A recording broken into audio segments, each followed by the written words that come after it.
Bienvenidos al espacio virtual de CICEP. El día de hoy voy a comenzar con una serie que voy a llamar Personajes controversiales de la historia universal que tuvieron una participación en la historia de México. Bueno, para empezar, voy a abordar al personaje Giuseppe Peppino Garibaldi. ¿Qué hace tan especial a este personaje? Bueno, pues él proviene de una familia de militares, de políticos, de mercenarios, todos ellos masones, curiosamente, y que cada uno en su tiempo hizo cosas relevantes, ¿no? Por ejemplo, su abuelo, Giuseppe Garibaldi, de ahí se toma el nombre. Él fue uno de los grandes artífices, de los grandes gestores de la unificación italiana de 1861. Fue miembro de una logia llamada los Carbonarios, y al lado de gente como Mazzini, al lado de la gente como Camilo Benso, al lado de la gente del mismo Víctor Manuel II, pues fueron los que estuvieron detrás, ¿no? de la unificación italiana. Este señor Giuseppe Garibaldi pues tiene un hijo que se va a llamar nada menos que Risotti Garibaldi, y él también, siguiendo la misma línea de mercenario, de militar, de político, pues se va a involucrar en varias guerras, ¿no? La guerra, por ejemplo, la guerra franco-prusiana, se va a involucrar en la guerra también austro-prusiana y en la guerra greco-turca, ¿no? Y bueno, pues él también tiene un hijo, y se va a llamar Giuseppe Peppino Garibaldi, que es el que estamos abordando, el que nos interesa. Y bueno, pues siguiendo la tradición familiar, se va a involucrar también, va a optar por la carrera militar y se va a involucrar en varias guerras. En la primera que se involucra a la edad de 18 años es en la guerra greco-turca de 1897, al lado de su padre, curiosamente de Risotti Garibaldi. Y posteriormente Giuseppe ya toma ya la decisión de continuar por este camino, por esta vida de las armas, la vida de la milicia, y se involucra también en la guerra de los Boers, ¿no? Una de las guerras de los Boers, para ser exactos, en la segunda guerra de los Boers, que fue un conflicto entre el Imperio Británico y los Países Bajos, y eso fue por allá de 1899.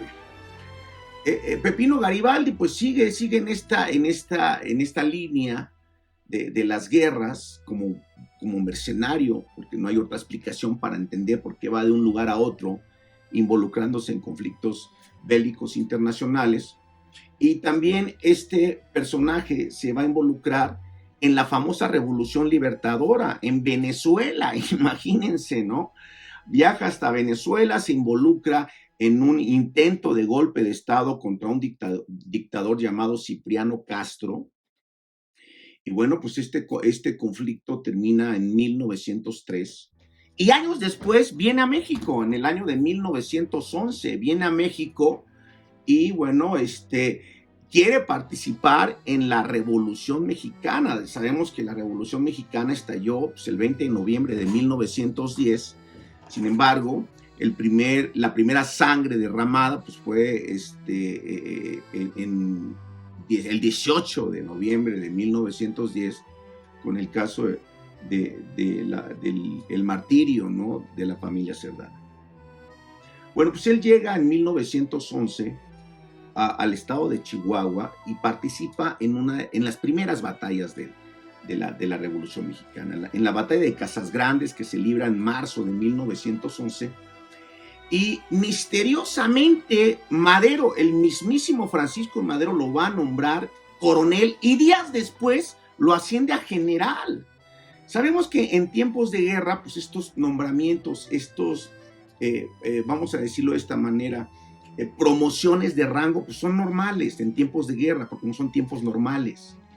Bueno, pues lógicamente va a despertar la envidia de los revolucionarios, en especial de Pascual Orozco y también de Francisco Villa, y entonces tiene que intervenir Madero, el mismísimo Francisco Madero, para mediar la situación, dándoles una cátedra de historia, ¿no? Algo extraordinario, diciéndoles, bueno, pues recuerden en la guerra de independencia de Estados Unidos, cómo el Marqués de Lafayette participa a favor de los colonos, siendo un militar francés. Sabemos que Luis XVI involucró a su país en favor de los colonos norteamericanos para que estos lograran su independencia e Inglaterra perdiera sus colonias en América y obviamente con ello perdiera hegemonía a nivel global. Y también les menciona la participación del el famosísimo militar Francisco de Miranda, que también en las famosas revoluciones francesas en Bélgica participa siendo un extranjero a favor de los franceses, estos en Bélgica. Y también les menciona la participación de Francisco Javier Mina el Mozo, este general militar que viene a apoyar a México en su independencia, en la tercera etapa de la independencia. Bueno, pues con estos ejemplos calmó los ánimos y todos aceptaron que este personaje, que este extranjero, Giuseppe Peppino Garibaldi, pues formara parte y además comandara tropas o comandara ejércitos en la Revolución Mexicana. Participa, como dije, en la batalla de Casas Grandes, esto es en marzo de 1911, luego participa en la toma de Ciudad Juárez, esto es en mayo del mismo año, que trae como consecuencia los tratados de Ciudad Juárez y curiosamente fue uno de los principales motores o incentivos para que Porfirio Díaz renunciara. Porfirio Díaz, fíjense qué rapidez. Los tratados de Ciudad Juárez se firman el día 21 de mayo de 1911 y curiosamente a los 4 días, el 25 de mayo, estaría presentando Porfirio Díaz su renuncia al Congreso. Ahí nos damos cuenta de la rapidez, ¿no?, de estos eventos. Y en estos eventos participa Giuseppe Peppino Garibaldi. ¿Qué hacía un extranjero en México? Bueno, pues se sabe que se formó una legión extranjera de no más de 40 individuos y entre esos 40 individuos de diferentes nacionales pues se encontraba Giuseppe Peppino Garibaldi. Lo que lo hace controversial, lo que lo hace extraño es por qué es nombrado con altos rangos militares por el mismísimo Madero en tan poco tiempo y lo pone al frente de los ejércitos revolucionarios. Es algo de veras extraordinario. Y lo más enigmático del tema es que poca gente lo sabe, que un extranjero, que un descendiente de una línea de grandes militares italianos viniese a ponerse al frente. Hay quien dice que se puso al frente de las tropas mexicanas. ¿Por qué un extranjero es puesto al frente pues de la gente de la talla como Francisco Villa, Pascual Orozco, no sé, el mismísimo Madero, ¿no? Los hermanos de Madero, Eduardo, Gustavo, Raúl Madero, ¿no? Es algo interesante. ¿Y por qué se mantiene también esta concepción de que todos ellos eran masones y que la Revolución Mexicana posiblemente ha sido un plan masón, ¿no? Es algo interesante. ¿Por qué? Porque el abuelo de Giuseppe Peppino Garibaldi era masón, su padre era masón y él mismo era masón, y sabemos que Francisco y Madero era masón, y que la mayoría de los que organizaron y de los que estuvieron al frente de las diferentes facciones revolucionarias en México eran masones. Esto hace muy especial a Giuseppe Peppino Garibaldi, pero la historia no termina allí, la narrativa no termina allí. Posteriormente, Giuseppe Peppino Garibaldi, después de haber iniciado y llevado a buen término la Revolución Mexicana, que esto seguramente va a ser un dolor de cabeza para muchos historiadores que van a decir que estoy completamente loco, pero Giuseppe Peppino Garibaldi estuvo al frente de los ejércitos mexicanos en las batallas decisivas para que Porfirio Díaz optara por la renuncia.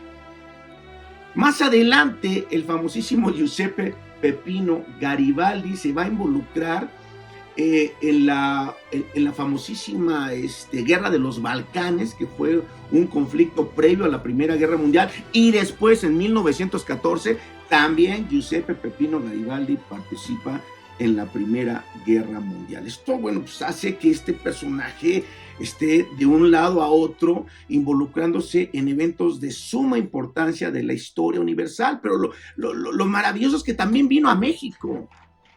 Viene también a México y participa en batallas decisivas, quizá no para terminar por completo la Revolución Mexicana, porque la Revolución Mexicana tiene varios procesos, varias etapas. La primera etapa sería la Revolución Maderista, que terminó en 1911 con la renuncia de Porfirio Díaz. Pero él estuvo aquí y lo más maravilloso de todo es que hay evidencia fotográfica de la participación de este Giuseppe Pepino Garibaldi, que se fotografía con Pascual Orozco, con Alberto Branin, con Pancho Villa entre otros, ¿no? Y se le ve al frente de las tropas mexicanas en batallas claves para la caída de Porfirio Díaz. Bueno, podríamos seguir hablando mucho de Giuseppe Pepino Garibaldi, pero siendo muy sintéticos, pues esto sería lo más relevante de este personaje. Estaría muriendo en Roma, porque a pesar de que él nace en Australia, opta por la nacionalidad italiana y muere en el año de 1950 en Roma, Italia. Bueno, pues Giuseppe Pepino Garibaldi, manténganlo en la cabeza, un hombre importante que viene a México, se pone al frente de las tropas revolucionarias, por lo menos al principio de la Revolución Mexicana, dándole pues estructura, ¿no? De alguna manera, forma, dándole sentido a lo que estaba haciendo Francisco I. Madero. Bueno, pues me despido. Ese sería mi tema de hoy, abordar a este personaje que considero importante y controversial, Giuseppe Pepino Garibaldi. Que estén bien, muchas gracias, hasta luego, nos vemos, bye bye. Un dato importante que quiero agregar sobre Giuseppe Pepino Garibaldi es que la icónica Plaza Garibaldi que se encuentra en la Ciudad de México en el año de 1921 recibió el nombre de Plaza Garibaldi en honor a este personaje, a Giuseppe Pepino Garibaldi. ¿Sale? Estén bien, gracias, bye.